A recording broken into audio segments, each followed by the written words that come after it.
Alors les étudiants, salam alaikum. Bonjour tout le monde. J'espère que vous m'entendez.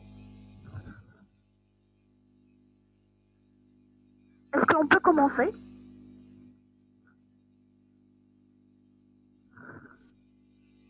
Oui.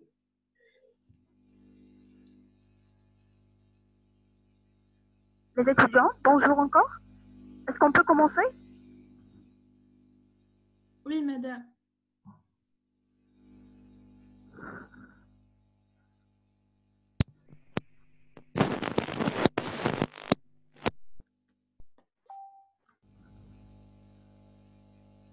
Est-ce que vous m'entendez les étudiants, s'il vous plaît? On commence? Parfait. Et je ne sais pas, est-ce que vous voyez le médiapo? Oui, madame, ça va. C'est de me répondre? Oui, on les voit.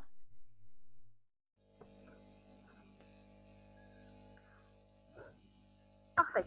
Alors, on va commencer. On verra aujourd'hui un autre cours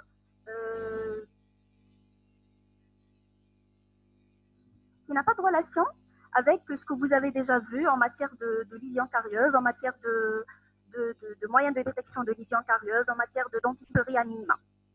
Aujourd'hui, on verra tout ce qui est les lésions des tissus durs de la dent, autres qu'infectieuses et traumatiques. En quelque sorte, les lésions des tissus, ou plutôt les lésions de l'organe dentaire, elles sont souvent soit dues à un micro-organisme, comme vous avez vu la lésion carieuse, qui est une maladie infectieuse, parce qu'elle est due à des micro-organismes, à des bactéries bien spécifiques, ou bien une autre catégorie qui sont les lésions traumatiques, c'est-à-dire elles sont dues à un traumatisme, ou plutôt à un choc traumatique. Là, aujourd'hui, on verra carrément une troisième catégorie, ou plutôt un troisième groupe,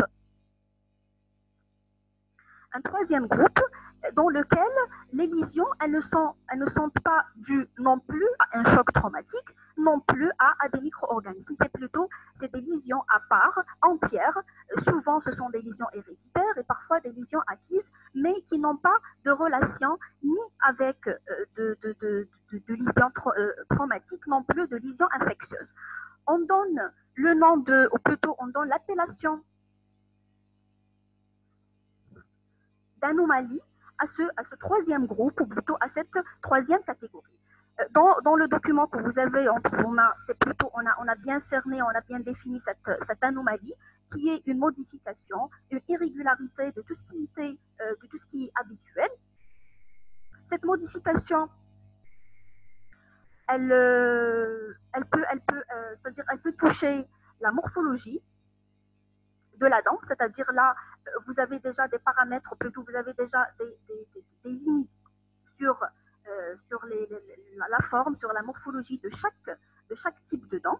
Là, vous allez trouver, par exemple, une latérale, une centrale qui ne ressemble pas aux critères d'une centrale ou plutôt d'une latérale habituelle. On appelle ça tout ce qui est anomalie de morphologie. Vous avez aussi des anomalies qui touchent la structure des tissus, c'est-à-dire là, vous avez quand même la composition, vous avez la formation de l'émail, de la dentine, du sément, de la pulpe, etc. Là, il y aura une irrégularité, une modification dans la formation de ces tissus-là. Et ça donne une dent qui porte une anomalie de structure. Et aussi, un autre type d'anomalie, ce sont les anomalies de teinte. C'est-à-dire là, vous savez très bien que chaque dent, elle présente une couleur appropriée, une couleur, c'est-à-dire plutôt une teinte appropriée. À chaque fois qu'il y a une déviation, une irrégularité de cette teinte, une modification de cette teinte, là, on appelle ça une dyschromie ou une discoloration. Et on aura tout un cours après sur les dyschromies dentaires. Bon, ces anomalies-là, ou plutôt ces irrégularités, ou plutôt ces modifications, elles peuvent être soit congénitales, c'est-à-dire elles sont héréditaires, c'est-à-dire on est avec, ou plutôt acquises. Quand on dit acquises, c'est plutôt elles sont dues à l'environnement, soit à l'environnement de la femme enceinte, soit à l'environnement c'est-à-dire de l'enfant, plutôt du jeune enfant.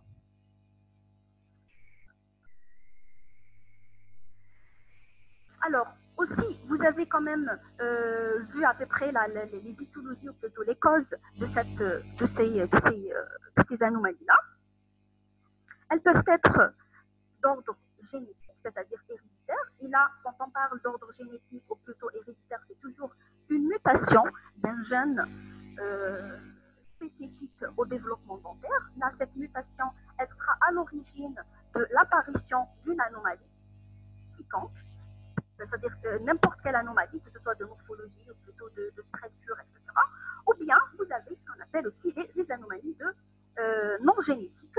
Et là, les anomalies non génétiques, je vous ai dit qu'elles sont souvent dues à l'environnement, soit de la femme enceinte, soit du jeune enfant. C'est-à-dire elles sont soit dues à une intoxication, par exemple, à des maladies infectieuses, etc.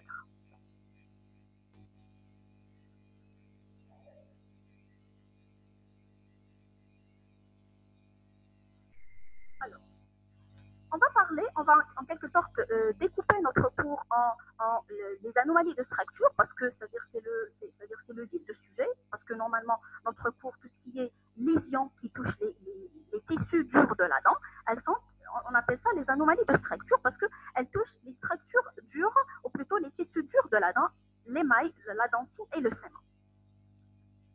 Bon. Pour ces anomalies de structure, elles sont des irrégularités, comme on a dit, elles sont des défauts dans la structure des tissus durs de la dent, c'est-à-dire au cours de la formation des tissus durs de la dent, au cours de la formation de l'émail, au cours de la formation de la dentine, du sément, etc., au cours de l'odontogénèse, c'est-à-dire le processus de la formation de l'organe dentaire ou plutôt de la dent, il y aura un problème, c'est-à-dire quiconque, qui va provoquer cette anomalie. Ces anomalies-là affectent, elles peuvent toucher une dent, elles peuvent toucher un groupe de dents, comme elles peuvent toucher la totalité de la dent. Pardon, la totalité des dents, c'est-à-dire la totalité des dents présentes dans la cavité buccale. Autre chose, ces anomalies de structure, elles peuvent toucher et la denture déciduale ou plutôt lactéale et la denture permanente à part entière, comme ils peuvent toucher les deux en même temps. C'est-à-dire là, vous trouvez le jeune enfant avec l'anomalie qui touche, c'est-à-dire une anomalie de structure qui touche les dents temporaires, et avec l'apparition des dents permanentes, vous allez trouver la même anomalie. Alors, ces anomalies-là, elles touchent, on a dit, les tissus durs, ou plutôt les tissus minéralisés, les tissus calcifiés, c'est-à-dire l'émail, la dentine et le sément. Là, ces anomalies, ils peuvent toucher l'émail à part, la dentine à part, le sément à part, comme elles peuvent toucher les trois tissus minéralisés à la fois, c'est-à-dire une anomalie qui touche l'émail, dentine et sément, c'est-à-dire les trois tissus en même temps. Autre chose, ces anomalies-là, ils peuvent être, elles sont, c'est-à-dire dans la totalité des cas, ce sont des atteintes qualitatives ou plutôt quantitatives de la matrice protéique, c'est-à-dire la matrice protéique qui rentre dans la formation des tissus minéralisés. Il y aura une modification, soit en quantité, soit en qualité de cette matrice-là, d'un côté. De l'autre côté, là, on peut avoir des troubles de la minéralisation de cette matière, de cette matrice protéique. C'est-à-dire l'origine de ces anomalies-là, soit c'est une atteinte, c'est une modification en quantité ou bien en qualité de la matrice protéique qui rentre dans la formation des tissus, c'est-à-dire la formation des tissus minéralisés, soit un problème de minéralisation au niveau de cette matrice protéique. Et dans si vous aurez une atteinte qualitative, là vous aurez une telle anomalie. Si vous aurez une atteinte qualitative, vous aurez une telle anomalie. Et si vous aurez un trouble, ou plutôt une modification de minéralisation, là vous aurez une telle anomalie.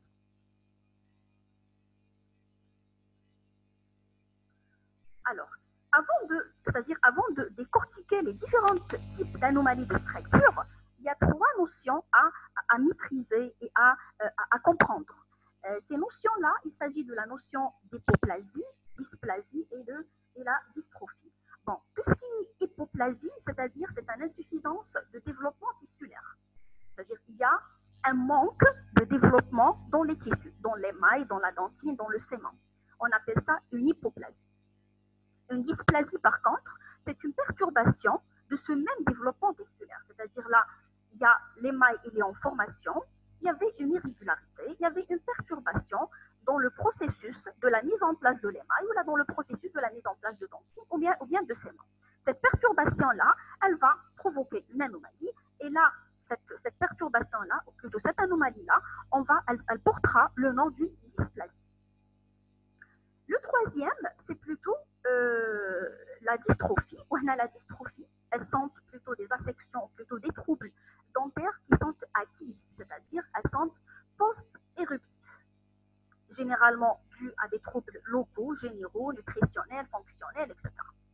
Sachant que tout ce qui est hypoplasie et dysplasie, soit insuffisance, soit une perturbation de développement ou de formation tissulaire, elles sont pré-éruptives, c'est-à-dire elles touchent le germe en constitution, c'est-à-dire avant l'éruption, dans l'organogénèse, dans la formation, on peut avoir l'hypoplasie et la dysplasie. Or, une fois la dent sur arcade, si on aura des modifications de structure, là on parle d'une dystrophie. Alors là, pour faire la différence entre les trois, c'est pas évident, mais il est nécessaire de bien, c'est-à-dire de faire ce qu'on appelle un interrogatoire approfondi pour savoir est-ce que cette anomalie de structure a touché l'enfant, ou plutôt le jeune enfant, c'est-à-dire avec l'éruption de ses dents, ou plutôt après l'éruption de ses dents. D'accord? On continue. On va commencer avec les anomalies de l'émail, parce que là, quand on a dit les anomalies de structure, c'est-à-dire tout ce qui est structure, ou plutôt tout ce qui est tissu dur de la dent, on va commencer, c'est-à-dire par ordre logique, émail, dentine, et puis sément.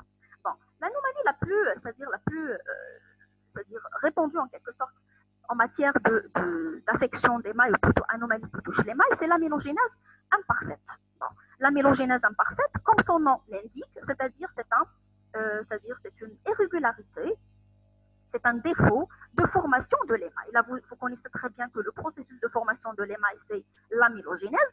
Cette amélogénèse-là, malheureusement, c'est-à-dire elle n'était pas faite d'une façon correcte. C'est la raison pour laquelle on a attribué le nom de amélogénèse imparfaite. Bon.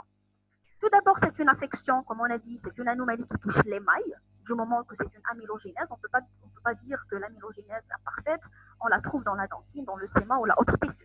Elle concerne uniquement l'émail. Autre chose, c'est une anomalie rare, c'est-à-dire c'est très rare de tomber sur cette anomalie-là. Elle est héréditaire. Elle touche malheureusement les deux dentures, c'est-à-dire on peut la trouver en denture lactéale, on peut la trouver en denture permanente, voire même les deux. Et pour ces formes cliniques, on a pu, c'est-à-dire la diviser en trois formes cliniques. Les formes cliniques, elles sont l'amélogénèse imparfaite de type hypoplasique, c'est-à-dire il y avait un problème d'insuffisance, plutôt une insuffisance de formation de l'émail. L'amélogénèse imparfaite de type hypomature, c'est-à-dire là, comme vous avez vu, c'est-à-dire quand vous avez dans votre document, c'est-à-dire dans les prismes d'émail, elles restent toujours jaunes, elles ne sont jamais matures. C'est pour ça qu'on dit hypomature. Et le troisième type, c'est l'amélogénèse imparfaite de type hypominéralisé, c'est-à-dire là, il y a un défaut de minéralisation de la matrice protéique. Et là, voilà un cas clinique qui montre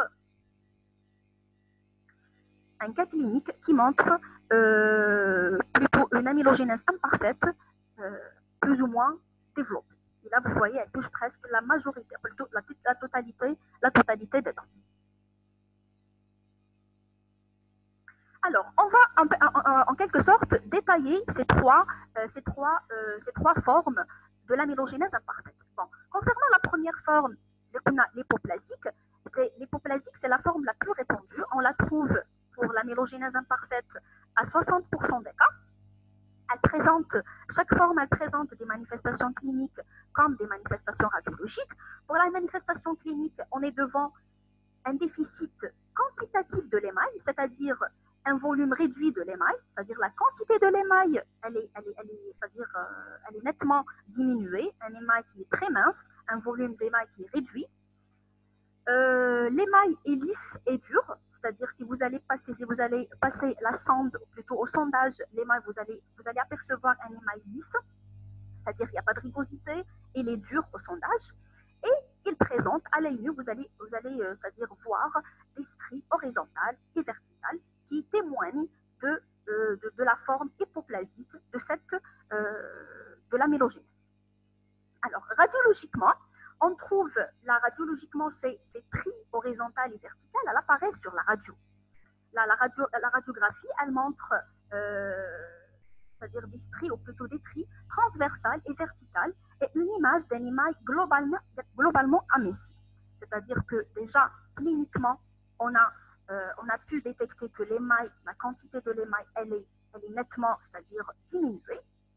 On a vu cliniquement aussi qu'il présente, plutôt la surface de l'émail, elle présente des stries horizontales et verticales. Là, ces deux paramètres-là, on pourra les voir radiologiquement, c'est-à-dire qu'à la radio, vous allez trouver que, parce que la radio, là, les tissus minéralisés, elles apparaissent, c'est-à-dire blancs, c'est-à-dire radio-opaques, là, vous pouvez voir que l'opacité de l'émail, là, elle est nettement diminuée à la normale, et la présence avec la présence des tris qui sont transversales et verticales.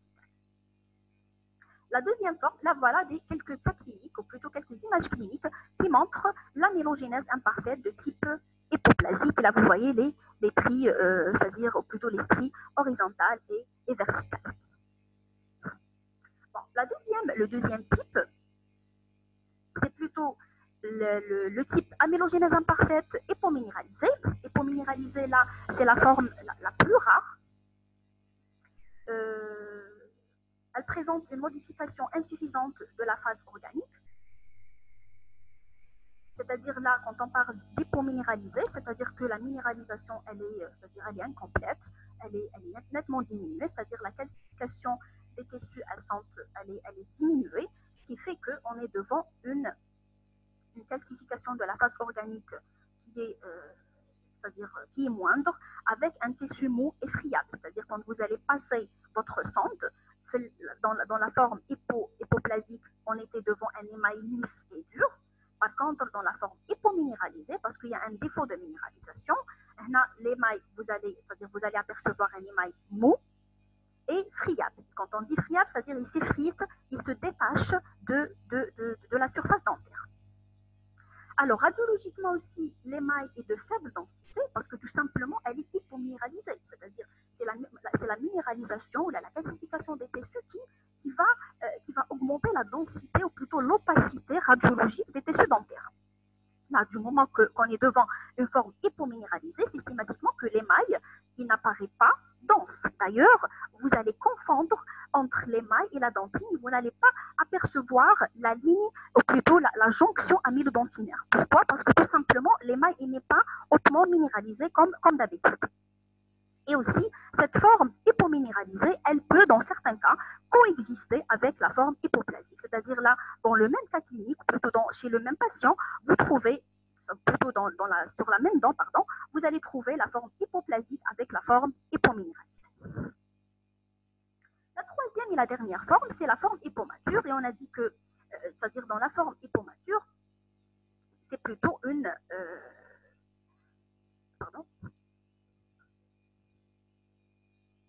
Dans la forme hypomature, c'est la forme en quelque sorte moyenne. On les trouve selon les études dans 40% des cas. Elle est caractérisée par un émail d'épaisseur normale, dureté plus ou moins moindre, c'est-à-dire la dureté, elle est en quelque sorte entre l'hypominéralisé et l'hypoplasique, et caractérisée par la présence de marbrures jaune-brune, c'est-à-dire là, c'est des taches soit jaunes, soit brunes au niveau de la surface dentaire. Radiologiquement, vous trouvez une densité amylaire qui apparaît un peu affaiblie et un contraste avec la dentine moins marqué. C'est-à-dire là, la densité ou plutôt l'opacité de l'émail, parce que d'habitude, plutôt sur la radio, sur une dent normale, on trouve un émail qui est radiologiquement très opaque, c'est-à-dire très blanc, la dentine moins, ainsi que le sément. D'accord? C'est-à-dire radiologiquement, d'habitude, c'est toujours l'émail qui est le plus radio-opaque par rapport aux autres tissus, tout simplement parce que c'est le plus minéralisé. Or, dans cette forme-là, on va trouver un émail qui est de densité faible, d'accord, et aussi qu'il n'y a pas aussi une grande différence entre l'émail et la dentine. Pourquoi? Parce que tout simplement, les cristaux d'hydroxyapatite, elles ne sont pas matures, elles restent toujours jeunes. Et quand elles restent toujours jeunes, elles sont toujours systématiquement moins minéralisées et elles apparaissent, c'est-à-dire d'une radio-opacité affaiblie. Alors, ça Passons maintenant, on a terminé avec l'amylogénèse imparfaite, on passe aux hypoplasies de l'émail. Toujours garder en tête que tout ce qui est hypoplasique, c'est-à-dire un défaut une irrégularité, ou plutôt une insuffisance de formation du testis. C'est-à-dire là, on est devant une insuffisance de formation de l'émail. Pour tout ce qui est hypoplasie de l'émail, on a deux types, on a les hypoplasies simples et les hypoplasies complexes. Pour les hypoplasies simples, ce sont des modifications légères de la morphologie de l'émail sans altération de la dent. C'est-à-dire là, en quelque sorte, la structure de l'émail, ou plutôt la morphologie de l'émail, elle sera modifiée. Au lieu qu'on a un émail qui est lisse, qui est continu, il y aura des irrégularités au niveau de la surface de l'émail. Mais sans pour autant altérer la dent. Alors, ces hypoplasies-là simples, elles sont de 4 types, à savoir l'hypoplasie cupuliforme, où ces 4 types-là, c'est par rapport à la forme de l'hypoplasie. Là, par exemple, cupuliforme, elles sont plutôt, c'est-à-dire, c'est des pointillés, c'est des points au niveau de l'émail, d'accord, qui donnent cette modification de forme, ou plutôt cette modification de surface de l'émail. Les hypoplasies linéaires, carrément, c'est une ligne, d'accord, en quelque sorte une ligne, une cuve creusée au niveau de l'émail, parallèle généralement au bord libre, d'accord, et qui est modifiée, c'est-à-dire la surface de l'émail. L'hypoplasie en nappe, plutôt, l'hypoplasie en nappe, ça commence par une ligne, mais elle prend de la largeur, d'accord. Quand elle prend de la largeur, elle devient une hypoplasie en nappe. C'est-à-dire elle est plus c'est-à-dire large par rapport à celle de cupuliforme et par rapport à celle hypoplasie linéaire. Et le 4e type, elle concerne les dents cuspidées, parce que les 3 premiers types concernent les dents généralement les dents monoradiculées. Pour les dents cuspidiens, plutôt on trouve elle touche la face occlusale, ou plutôt la face précurrente des dents avec cuspide. On verra une rainure, c'est-à-dire là, c'est le même, en quelque sorte, c'est la même hypoplasie en ligne, mais celle-là, elle va s'épaissir la totalité des cuspides, ce qui fait que, quand elle va s'épaissir, là, il y aura un étranglement c'est-à-dire entre la couronne et la face précurrente, c'est-à-dire là, vous aurez en quelque sorte sur la face précurrente 2 étages. La première, c'est plutôt la couronne, et la deuxième, c'est plutôt cette hypoplasie-là. On donne souvent le nom de la dent de Thompson, ou plutôt gâteau de miel, pour cette type d'hypoplasie.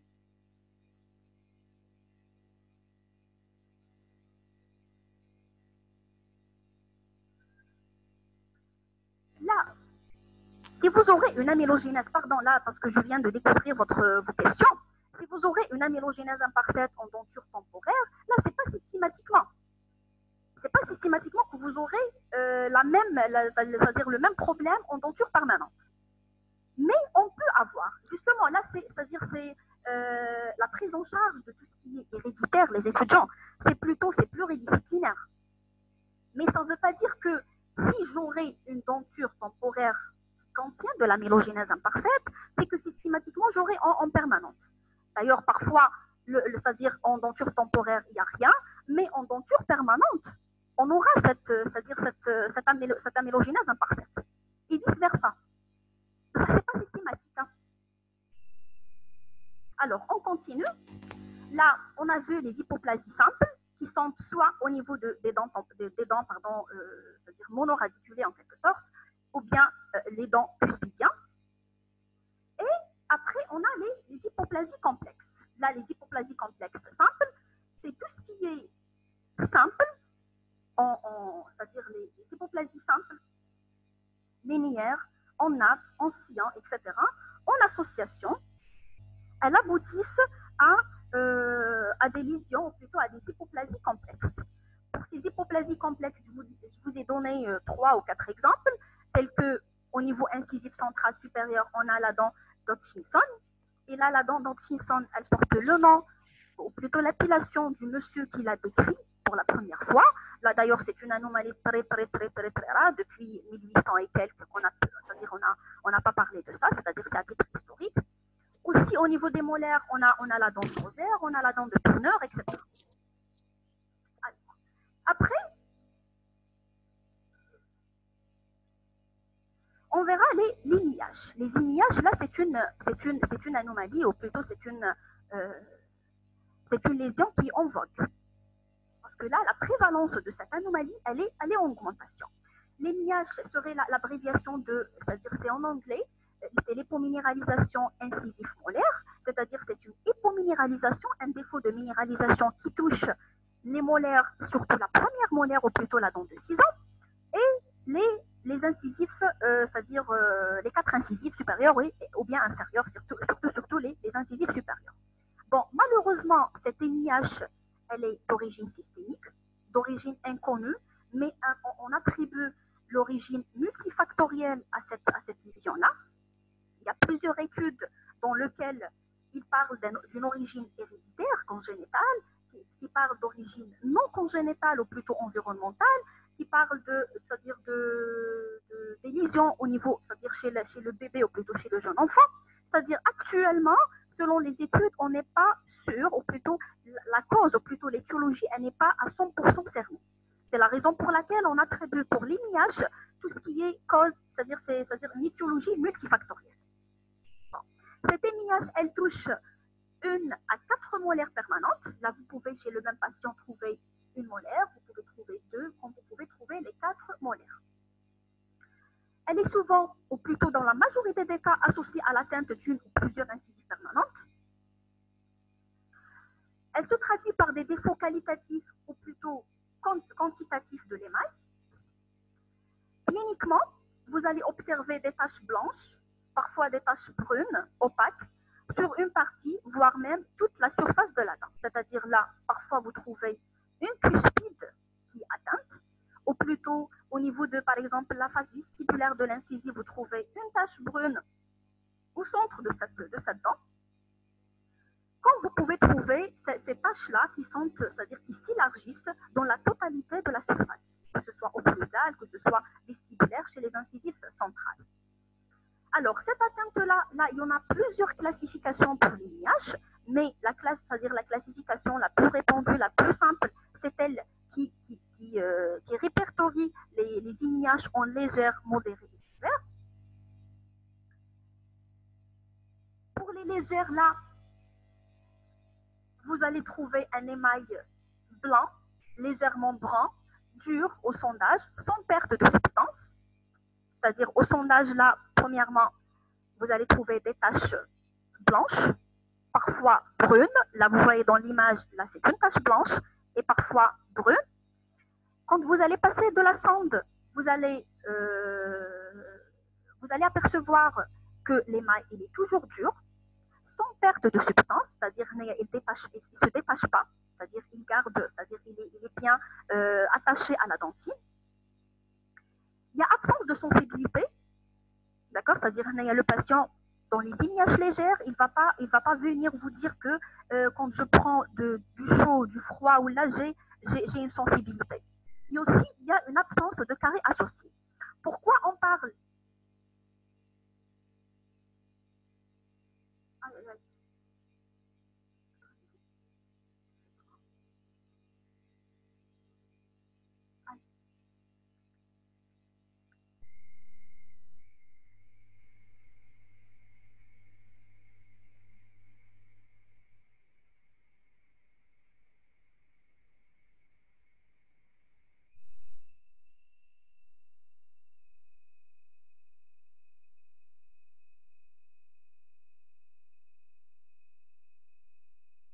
Alors, pourquoi on parle de la sensibilité et des caries? Parce que tout simplement, les gens qui présentent souvent des dents délabrées, surtout les 6 délabrées, que ce soit supérieures ou inférieures, souvent, elles étaient dues à une INIH au début. Parce que la l'INIH, c'est une hypominéralisation, c'est un défaut de minéralisation. Ce défaut-là, vous aurez, c'est-à-dire durant les classes légères, modérées et sévères, non traitées automatiquement, si elle va commencer par légère, ça va s'intensifier en modéré, ça va s'intensifier en sévère. Et là, vous aurez, au fur et à mesure, un émail qui se détache, une dentine qui sera exposée. Systématiquement, c'est des débris qui sont, pardon, c'est des accumulations qui vont, c'est-à-dire qui vont initier à la lésion carieuse et des sensibilités qui vont apparaître.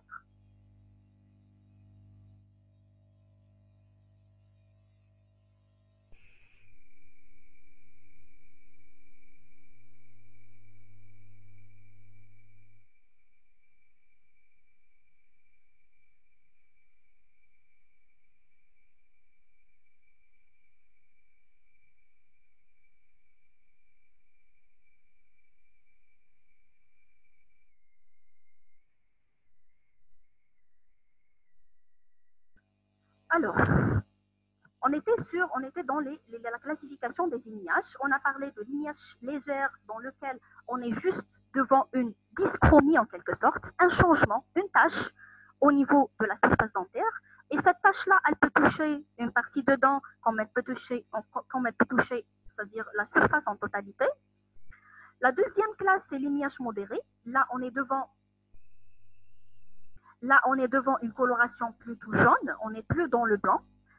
Soit une coloration jaune ou plutôt brune de l'émail, avec friabilité au sondage, c'est-à-dire là quand vous passez votre sonde au niveau de la surface qui présente cette discoloration, là l'émail il s'effrite, d'accord, il se détache. Et pour lignage sévère, là vous voyez très bien, là, c'est-à-dire le degré de destruction, le degré de perte de substance. Parce que là, dans le lignage sévère, c'est bon, l'émail s'est détaché et on s'est trouvé devant une perte de substance vraiment très très importante. Et là, cette perte de substance, souvent, elle n'est pas uniquement due à cet émillage. En quelque sorte, l'émillage, elle initie l'apparition de la lésion carieuse. C'est la raison pour laquelle on dit toujours que l'émillage, c'est un facteur de risque. C'est-à-dire, si elle n'est pas, c'est-à-dire pris à temps, on peut avoir le développement de la lésion carieuse sur ces patients-là. Bien sûr, les lésions, c'est-à-dire ces lésions carieuses, on va les observer souvent au niveau des 6 parce que tout simplement, vu la morphologie ou plutôt vu l'anatomie occlusale de ces dents de 6 ans, et aussi l'éruption, plutôt la date d'éruption des dents de 6 ans par rapport aux incisifs, c'est-à-dire supérieurs ou inférieurs. Alors, on continue. Là, on parle de la fluorose. Là, vous savez, je ne sais pas si vous avez une idée déjà. La fluorose, c'est une anomalie due à un excès de fluor, c'est-à-dire un excès de fluor par voie systémique, c'est-à-dire par voie générale. Et quand on parle de fluorose, c'est-à-dire c'est pas le fluor, ou plutôt, c'est-à-dire qu'on le trouve dans les dentifrices, ou plutôt dans les bains de bouche, mais plutôt par, c'est-à-dire ingestion systématique de fluor. Cette fluorose-là, elle se manifeste par des taches blanchâtres, brunâtres, et là on est devant les formes légères. Et une fois développées, on aura des pertes de substance, ou plutôt des porosités de l'émail. Et là, on est devant une modification de structure de l'émail. Là, juste, j'attire votre attention que je n'ai pas vraiment développé la fluorose parce que vous allez la trouver développée dans le prochain cours qui est les dyschromies dentaires. D'accord. Autre, c'est-à-dire à mettre en tête que la fluorose, certes, elle commence par une modification de teinte. D'accord. C'est des taches blanchâtres ou plutôt brunâtres, mais dans les stades avancés, là, vous allez vous retrouver devant une porosité, un défaut de structure de l'émail. Là, vous voyez, c'est des taches blanchâtres là, qui touchent presque la totalité de la denture. Et là, vous voyez des taches brunâtres, voire blanchâtres. Et là, on est devant c'est-à-dire on est devant les formes légères, ou plutôt les formes banales de la fluorose. Une fois développé, là, vous allez trouver, c'est-à-dire l'émail qui se creuse, ou plutôt des concavités, ou plutôt un problème ou plutôt un défaut de structure de l'émail. C'est la raison pour laquelle la fluorose, elle pourra être classée soit comme anomalie de structure, aussi comme anomalie de teinte après. D'accord. Le détail, là, vous allez vous trouver dans le cours des dyschromies dentaires. On continue. Là, on a vu à peu près les anomalies, la plupart des anomalies de l'émail, et on va parler d'autres anomalies de l'émail. Alors, certainement vous entendez parler de tout ce qui est attrition, abrasion et érosion. Là, il se fait juste de faire la différence entre ces trois lésions-là, ou plutôt ces trois anomalies qui touchent l'émail. Maintenant, ces anomalies-là, elles commencent par l'émail. Une fois non stoppée, non traitée, elle va continuer c'est-à-dire pour détruire la dentine. Là, c'est tout à fait normal. Bon. Pour tout ce qui est attrition, c'est une...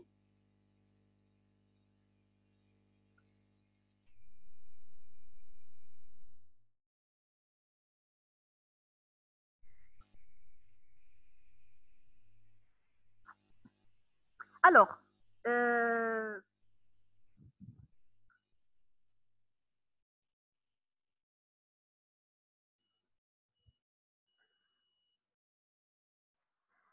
entre fluorose et IMIH, là, c'est carrément c'est-à-dire c'est tout un tableau clinique entre les deux. Là, vous allez voir la fluorose dans le cours prochain et vous allez pouvoir peut-être faire la différence. Mais là, la fluorose, souvent, elle touche la totalité des dents. Or, l'IMIH, elle est spécifique. Elle touche uniquement, souvent, les centrales et la première molaire. D'un côté. De l'autre côté, bien sûr que ça, c'est-à-dire il y a un traitement. Pour l'IMIH, c'est souvent, pour tout ce qui est légère, c'est souvent on appelle ça l'infiltration résineuse actuellement. Là, c'est-à-dire ça ressemble au composite, ça ressemble aux résines trop fluides. Elle est connue sous le nom de l'Icon, qui est actuellement là, c'est-à-dire la thérapeutique de choix, surtout pour les incisifs. Parce que là, c'est-à-dire dans les incisifs, on cherche de l'esthétique. Alors, pour tout ce qui est molaire, là, vous pouvez passer par, c'est-à-dire l'application du fluor topique, vous pouvez passer par les restaurations, vous pouvez passer par les sélantes, c'est-à-dire il y a tout un gradient thérapeutique. Là, j'attire votre attention que tout ce qui est anomalie, il y a tout un gradient thérapeutique, c'est-à-dire ça commence par la prévention, ça commence par, je sais pas, un polissage, détartrage, etc., vers la prothèse. Alors, on était avec l'attrition. Bon, l'attrition, c'est tout ce qui est usure physiologique.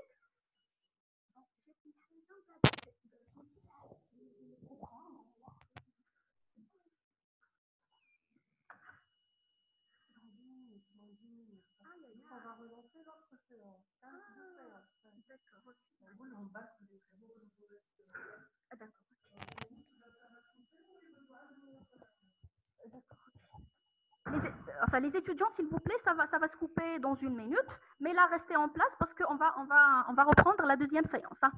Bon, tout ce qui est attrition, c'est une usure physiologique, lente et graduelle de l'émail, due à un contact dentodentaire. C'est-à-dire qu'avec l'âge, systématiquement, avec l'âge, on parle, on mâche, on grince les dents de temps en temps. Là, ce contact physiologique entre dentodentaire, entre les dents supérieures, plutôt entre l'arcade supérieure et inférieure, fait que l'émail s'use, fait que l'émail, c'est-à-dire